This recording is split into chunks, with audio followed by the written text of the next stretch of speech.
লক্ষ্মীপুরের কমলনগর। শুধু বৃহস্পতিবারের ভাঙনই বিলীন হয়ে গেছে মেঘনাপাড়ের চর ফলকন ইউনিয়নের লুধুয়া এলাকার শত বছরের জামে মসজিদ সহ বেশ কয়েক একর জমি। ভাঙনের এত ভয়াবহ রূপ এর আগে দেখেনি এই উপজেলার মানুষেরা।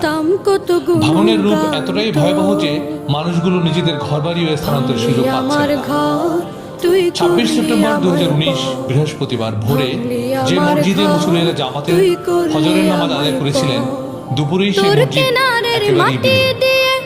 যে স্কুল ভবন থেকে ভবন ছিল অনেক দূরে, বিকেলেই ভবন চলে এসেছে সে ভবনের কিনারে। বিকেলে মেঘনায় বিলীন হতে চলেছে প্রাইমারি স্কুলের আরো দুটি ভবন